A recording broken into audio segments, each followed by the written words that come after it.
নমস্কার বন্ধুরা, কম্পিটিটিভের দুনিয়ায় আপনার প্রত্যেকে স্বাগত এবং আপনার সাথে আছি আমি পর্ণদীপ। আর আমরা এখন রেগুলার ডব্লিউবিসিএস প্রিলিমস 2022কে উদ্দেশ্য করে একটি করে প্র্যাকটিস সেট নিয়ে আলোচনা করছি। আজ আমরা অ্যানসেন্ট এবং মেডিভেল হিস্ট্রি নিয়ে আলোচনা করব।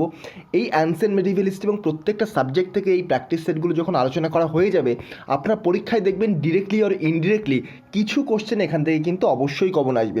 তো ভিডিওগুলো প্রথম থেকে শেষ পর্যন্ত প্রত্যেকটা কোশ্চেন ফলো করার চেষ্টা করুন এবং আপনারা অবশ্যই কমেন্ট বক্সে আমাকে জানান যে আপনারা এই কোশ্চেনগুলোর মধ্যে কতগুলি ঠিক করছেন।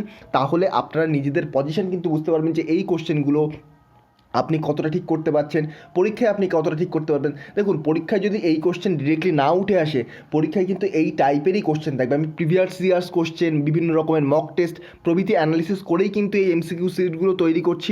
এমনি কিন্তু এখান থেকে ওখান থেকে কোশ্চেন দিচ্ছি না। তো আপনাদের কিন্তু অবশ্যই হেল্প হবে এই কোশ্চেনগুলো আপনারা যদি রেগুলার করতে থাকেন। চলুন শুরু করা যাক আজকের ভিডিওটা। তার আগে আমি একটু বলে দিই, প্রমোশন করে দিই, ডব্লিউবিসিএস প্রিলিমস 2022-এর জন্য কমপ্লিট যে কোর্স লিঙ্ক ডেসক্রিপশন বক্সে দেওয়া রয়েছে এবং কীভাবে আপনারা কিনতে পারেন সেটাও কিন্তু ডেসক্রিপশন বক্সে দেওয়া রয়েছে। চলুন শুরু করা যাক। তো আজকে যে প্রথম কোশ্চেন কি বলছে, আজকের প্রথম কোশ্চেন বলছে ঋগ্বেদ কটি মণ্ডলে বিভক্ত? ঋগ্বেদ কটি মণ্ডলে বিভক্ত? এখানে অপশান বলছে 8টি, 1028টি, 10টি এবং 28টি। তো কারেক্ট আনসার কী হবে? তো কারেক্ট আনসার কিন্তু হবে অপশান সি, 10টি মণ্ডলে। ঋগ্বেদ টোটাল 10টি মণ্ডলে বিভক্ত। আমি জিজ্ঞাসা করেছি মণ্ডল। এবারে যদি বলতাম যে ঋগ্বেদ কতগুলি শ্লোকে বিভক্ত, তাহলে কিন্তু অবশ্যই মাথায় রাখবেন ঋগ্বেদ টোটাল 1028টি শ্লোকে বিভক্ত। এবং ঋগ্বেদ তার পাশাপাশি যদি বলতাম অষ্টকে কতগুলি বিভক্ত, তাহলে কিন্তু অষ্টকে বিভক্ত 8টি, শ্লোকে কতগুলি 1028টি, আর মণ্ডল বললে 10টি। তো কারেক্ট অ্যান্সার কিন্তু হবে অবশ্যই অপশান সি, 10টি। তো এই রিলেটেড একটি তথ্য বলে দিই, ভেরি ভেরি ইম্পর্ট্যান্ট।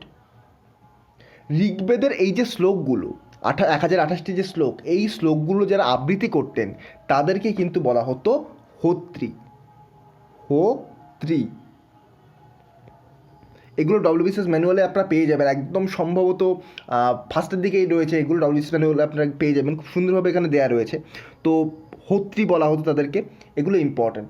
আর এই সময় কিন্তু সরস্বতীকে নদীর দেবী রূপে উল্লেখ করা হয়েছে। আমি এগুলো পেইড কোর্সে করেছিলাম, আপাতত এখন মনে রয়েছে, ডব্লিউবিসিএস ম্যানুয়াল থেকে কিছুটা কভার করিয়েছিলাম। তো এগুলো কিন্তু আমি আপনাদের অ্যাড করে দিচ্ছি। তো এগুলো কিন্তু ওর পাশাপাশি ছিল, সরস্বতীকে নদীর দেবী রূপে এই সময় কিন্তু উল্লেখ করা হয়েছিল। তো ভেরি ভেরি ইম্পর্ট্যান্ট। তখন কিন্তু সরস্বতীকে কোনো রকম বিদ্যার দেবী বা শক্তির দেবী রূপে দেখা হয়নি, তখন তোকে সরস্বতীকে নদীর দেবী রূপে উল্লেখ করা ছিল। সম্ভবত এটা আমি এমসিকিউতেই করেই দিয়েছি, তো আপনাদের অসুবিধা হওয়ার কিন্তু কথা নয়। নেক্সট দেখব, নেক্সট কোশ্চেন, এর মধ্যে কোন নারী ঋগ বৈদিক যুগের ছিলেন না? এর মধ্যে কোন নারী ঋগ বৈদিক যুগের ছিলেন না? তো অপশানগুলো দেখুন, অপালা, ঘোষা, রাজশ্রী এবং লোপামুদ্রা। তো এদের মধ্যে ঋগ বৈদিক যুগের ছিলেন, আপনারা প্রত্যেকেই অ্যান্সার করতে পারবেন রাজশ্রী। খুবই অড অপশান দেওয়া হয়েছে এখানে, রাজশ্রী কিন্তু ঋগ্বৈদিক যুগের ছিলেন না। বাকি এই যে অপালা, ঘোষা, লোপামুদ্রা, তাছাড়া বিশ্ববরা, এরা কিন্তু প্রত্যেকেই ঋগ্বৈদিক যুগের নারী ছিলেন এবং এরা একজন বিদুষ ছিলেন, খুবই পড়াশোনা করেছিলেন এবং অনেক বেশি দূর পর্যন্ত কিন্তু পড়াশোনায় এগিয়েছিলেন। সেই সময় কিন্তু নারীদের অস্তিত্ব বলতে অ্যাকচুয়ালি এডুকেশনাল সেক্টরে বা অধিকারের দিক থেকে অনেকটাই কম ছিল, কিন্তু ঋগ বৈদিক যুগে তুলনামূলক কিন্তু পরবর্তী বৈদিক যুগের থেকে বেশি ছিল। পরবর্তী বৈদিক যুগে গিয়ে নারীদের অবস্থান আরও কিন্তু খারাপ হতে দেখা যায় এবং সেই সময় কিন্তু ধীরে ধীরে সতীদাহ প্রথা, তারপরে বিধবা বিবাহ একেবারে ব্যান করে দেওয়া হয়। এই টাইপের যে নারীদের ওপর অত্যাচার কিন্তু অনেকটা বেড়ে যায় পরবর্তী বৈদিক যুগে। নেক্সট কোশ্চেন, উজ্জয়িন কোন মহাজনপদের রাজধানী ছিল? উজ্জয়িনী কোন মহাজনপদের রাজধানী ছিল? দেখুন, এই যে উজ্জয়িন, এখানে কিন্তু মনে রাখবেন সম্রাট অশোক কিন্তু প্রাথমিক পর্যায়ে এখানকার গভর্নর ছিলেন। তো উজ্জয়িনী কোন মহাজনপদের রাজধানী ছিল? কারেক্ট অ্যান্সার হবে অবন্তী। উজ্জয়িনী অবন্তীর রাজধানী বা ক্যাপিটাল ছিল। বাকি যেগুলো অপশন দেওয়া হয়েছে, গান্ধারের ক্যাপিটাল কি? গান্ধারের ক্যাপিটাল হচ্ছে তক্ষশিলা। তক্ষশিলা হচ্ছে গান্ধারের ক্যাপিটাল, তক্ষশিলা বা ট্যাক্সিলা। অশমোকের ক্যাপিটাল কি? অশমোকের ক্যাপিটাল হচ্ছে পাটনা, বর্তমান বিহারের যে পাটনা, সেই পাটনা। আর কম্বোজের ক্যাপিটাল রাজপুর। তো এরকম আরও ইম্পর্টেন্ট বলতে গেলে মগধের ক্যাপিটাল ইম্পর্টেন্ট। মগধের ক্যাপিটাল হচ্ছে গিরিব্রজ, রাজগৃহ, এইগুলো কিন্তু মগধের ক্যাপিটাল। তারপর কাশীর ক্যাপিটাল ইম্পর্টেন্ট, কাশীর ক্যাপিটাল হচ্ছে বেনারস। তারপর অঙ্গপ্রদেশ, তো অঙ্গপ্রদেশের ক্যাপিটাল বেনারস। তো এগুলো কিন্তু মোটামুটি ইম্পর্টেন্ট, পরীক্ষায় চলে আসতে পারে। নেক্সট দেখব এর মধ্যে কে জীবকের সমসাময়িক ছিলেন। এর মধ্যে কে জীবকের সমসাময়িক ছিলেন? অপশান দেখে নিন, বিম্বিসার, অশোক, তারপরে ধননন্দা হয়ে গেছে, ধননন্দ হবে আর বিম্বিসার রয়েছে, সরি বিম্বিসার ডবল হয়ে গেছে। তো কারেক্ট অ্যান্সার কিন্তু অবশ্যই এখানে বিম্বিসার হবে। কারেক্ট অ্যান্সার এখানে হবে বিম্বিসার। বিম্বিসার তার সমসাময়িক কিন্তু জীবক ছিলেন। আর বিম্বিসার চিকিৎসক, এই যে জীবক কিন্তু নিজে একজন তার পেশায় চিকিৎসক ছিলেন, ডক্টর। তো বিম্বিসার জীবককে উজ্জয়িনীতে পাঠিয়েছিলেন এবং অবন্তীর রাজা প্রদ্যোৎ যখন জন্ডিসে আক্রান্ত হয়েছিলেন তখন কিন্তু বিম্বিসার তাকে সাহায্য করার জন্য চেষ্টা করেছিলেন। নেক্সট দেখব কুনিক কার উপাধি ছিল। কুনিক কার উপাধি ছিল? অপশানগুলো দেখে নিন, কুনিক, বিম্বিসার, বিন্দুসার, অজাতশত্রু এবং উদয়। এর মধ্যে কার উপাধি ছিল? দেখুন, এই যে কুনিক অজাতশত্রুর উপাধি ছিল, কুনিক অজাতশত্রু উপাধি ছিল। আর যদি বলা হতো শ্রেণিক বা শ্রনিক তাহলে সেটা কিন্তু হয়ে যেত বিম্বিসার, বিম্বিসারের শ্রনিক। অজাতশত্রুর কুনিক। আর এই যে বিম্বিসার তারপরে অজাতশত্রু এরা কিন্তু প্রত্যেকেই একই বংশের ছিলেন। বিম্বিসার তিনি কোন বংশের ছিলেন? হর্ষঙ্ক বংশের ছিলেন। বিম্বিসারের পরে আসে কে? এই অজাতশত্রু। অজাতশত্রু এস বলে লিখলাম, অজাতশত্রুর পরে আসে এই উদয়ন। এই উদয়ন কিন্তু অজাতশত্রুর পরে আসে। তো এই তিনজন কিন্তু প্রত্যেকেই হর্ষঙ্ক বংশের ছিলেন। এটাও মাথায় রাখবেন, হর্ষঙ্ক বংশের এই যে বিম্বিসার তিনি কিন্তু গৌতম বুদ্ধ, এই যে বিম্বিসার গৌতম বুদ্ধ প্লাস মহাবীর দুজনেরই কিন্তু সমসাময়িক ছিলেন। ভেরি ভেরি ইম্পর্ট্যান্ট, পরীক্ষায় কিন্তু এই টাইপের কোশ্চেন জিজ্ঞাসা করা হয়। আর উদয়ন কিন্তু লাস্ট রুলার ছিলেন। নেক্সট দেখব মহাবীরের প্রতীক কী? মহাবীরের প্রতীক কী বা চিহ্ন কী? এই টাইপের কোশ্চেন কিন্তু জিজ্ঞাসা করা হয়। তো অপশান কি বলছে? সর্প, পদ্ম, মাছ, সিংহ। তো মহাবীরের প্রতীক এটা কিন্তু অবশ্যই সিংহ। মহাবীরের প্রতীক ছিল সিংহ। আর সর্প কার ছিল? সর্প ছিল পার্শ্বনাথ।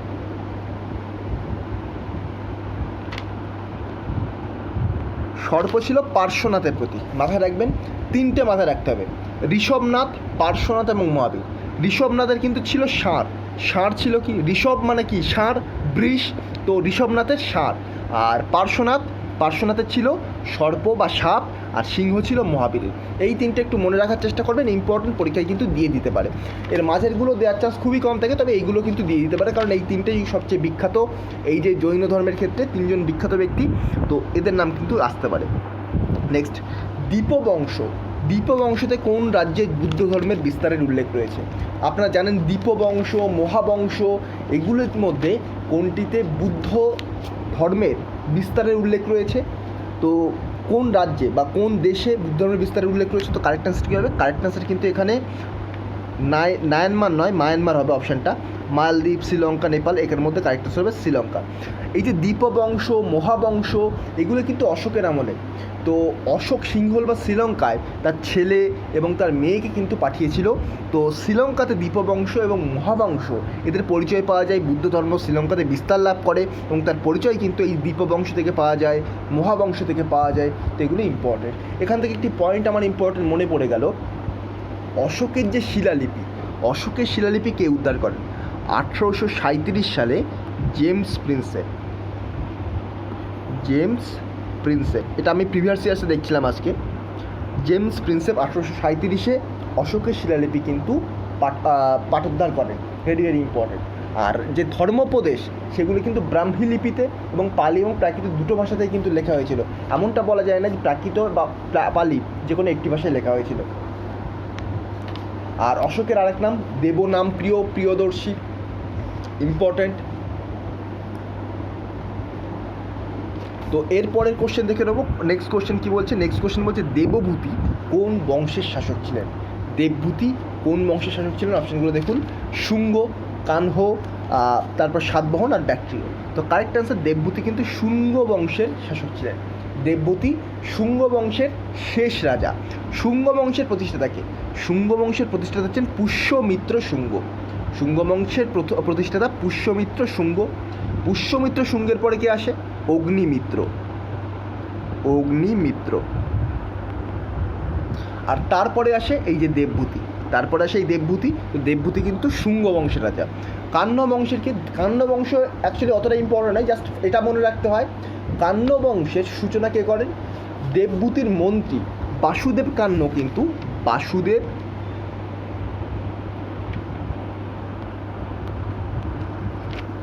বাসুদেব কান্য তাকে হত্যা করেন এবং কান্য বংশের প্রতিষ্ঠা করেন। তো এটা মোটামুটি মনে রাখলেই চলবে।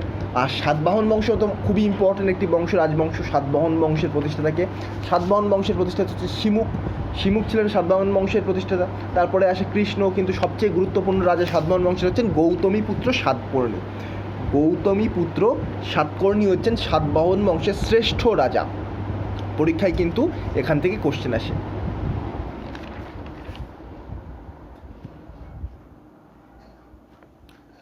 নেক্সট দেখব, নেক্সট কোশ্চেন বলছে বৃহদেশ্বর মন্দির কে নির্মাণ করেন? বৃহদেশ্বর মন্দির কে নির্মাণ করেন? অপশানগুলো দেখে নিন। রাজা 1, তারপরে বলছে রাজা 2, তারপরে রাজেন্দ্র চোলা, আর রয়েছে বিজয়ালয়। তো এদের মধ্যে বৃহদেশ্বর মন্দির কিন্তু নির্মাণ করেন রাজা 1। বৃহদেশ্বর মন্দির নির্মাণ করেন রাজা 1 বা প্রথম রাজা। তো বৃহদেশ্বর মন্দির কোথায় রয়েছে? বৃহদেশ্বর মন্দির এটা কিন্তু রয়েছে, অবশ্যই মাথায় রাখবেন, থাঞ্জাভুর তামিলনাড়ুতে রয়েছে। আর এদের মধ্যে এই যে অন্যান্য রাজাগুলো রয়েছে, এদের মধ্যে ইম্পর্টেন্ট বলতে বিজয়ালয় কি তৈরি করেন? বিজয়ালয় চোলেশ্বরম মন্দির, যেটাও তামিলনাড়ুতে রয়েছে, বিজয়ালয় চোলেশ্বরম মন্দির। আর প্রথম রাজেন্দ্র চোল ইম্পর্টেন্ট কেন?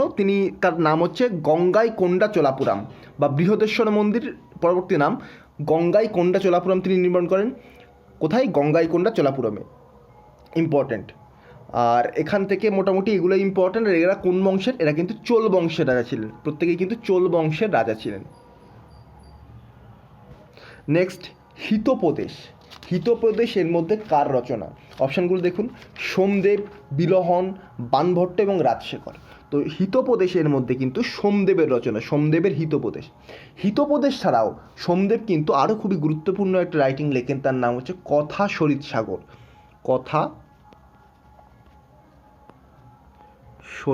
সাগর। এটাও কিন্তু সোমদেবের লেখা। তাছাড়া বিলহনের ক্ষেত্রে ইম্পর্ট্যান্ট কি? বিলহনও কিন্তু ইম্পর্ট্যান্ট। তিনি কি লেখেন? বিক্রমাঙ্কদেব চরিত।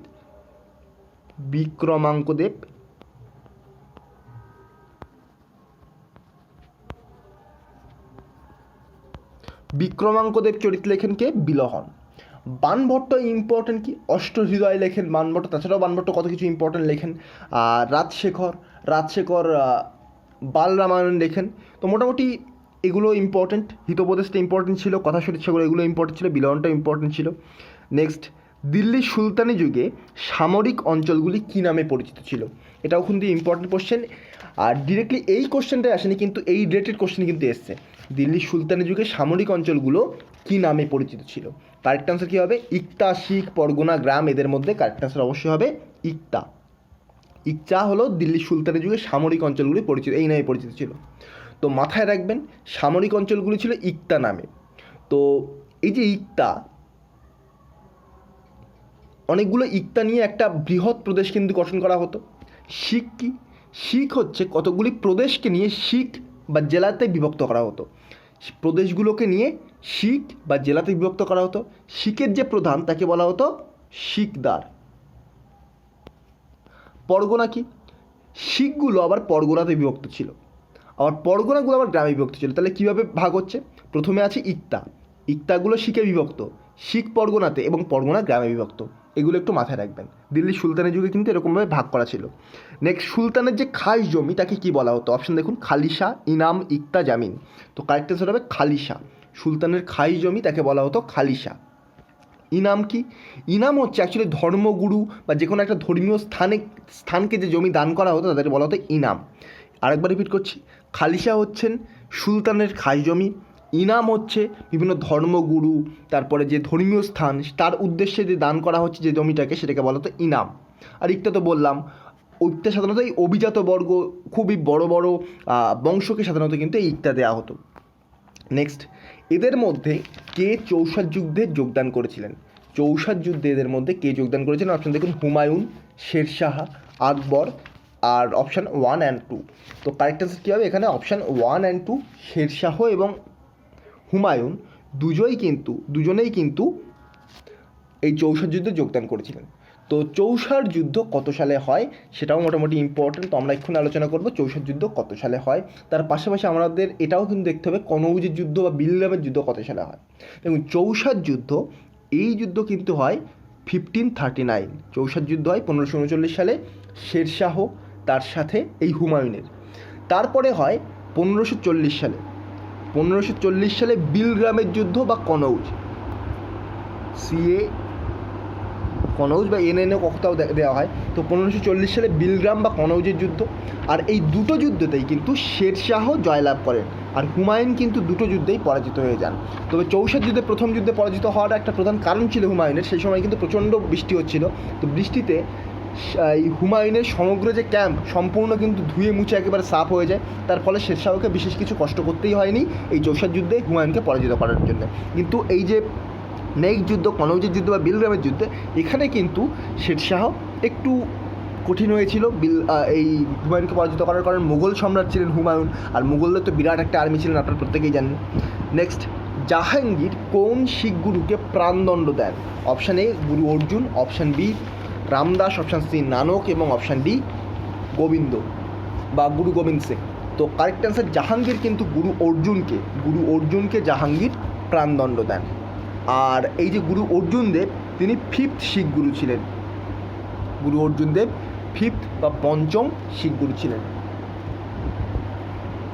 গুরু গোবিন্দ সিং তিনি খালসা প্রথার প্রবর্তন করেন, এটাও ইম্পর্টেন্ট। আর গুরু গোবিন্দ সিং তিনি কিন্তু 10ম শিখ গুরু, এটাও আপনারা মাথায় রাখবেন। জাহাঙ্গীর যখন বললাম, এই রিলেটেড কয়েকটি পয়েন্ট আপনাদের বলে দিই। তো ইস্ট ইন্ডিয়া কোম্পানির প্রতিনিধি হিসেবে ক্যাপ্টেন হকিন্স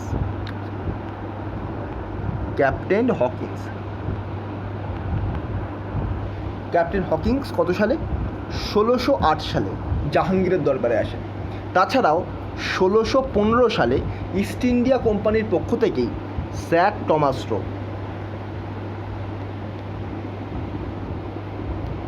তিনিও কিন্তু 1615 সালে জাহাঙ্গীরের আমলেই কিন্তু জাহাঙ্গীরের রাজসভায় আসেন। আর জাহাঙ্গীর তার যে আত্মজীবনী বা বায়োগ্রাফি রচনা করেন তার নাম কি? তুজুক-ই জাহাঙ্গীর। আমি লিখলাম না পুরোটা, তুজুক-ই জাহাঙ্গীর। জাহাঙ্গীরের যে আত্মজীবনী সেটা কিন্তু তুজুক-ই জাহাঙ্গীর নামে পরিচিত। নেক্সট, হলদিঘাটের যুদ্ধ কবে হয়েছিল? তো হলদিঘাটের যুদ্ধ হয়েছিল 1576 সালে। হলদিঘাটের যুদ্ধ 1576 সালে হয়েছিল। কাদের মধ্যে? মোগল সম্রাট আকবর এবং কে?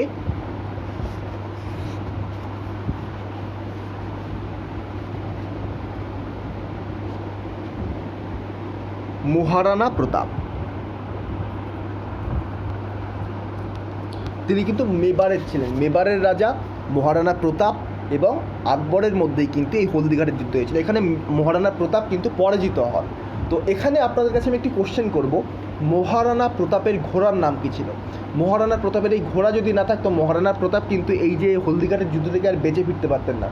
মহারানা প্রতাপ পরবর্তীকালে অনেক চেষ্টা করেছিলেন আকবরকে হারাতে পারেননি, কিন্তু মহারানা প্রতাপকেও কিন্তু পরবর্তীকালে আকবর একেবারে খুব ভালোভাবে জব্দ করতে পারেননি।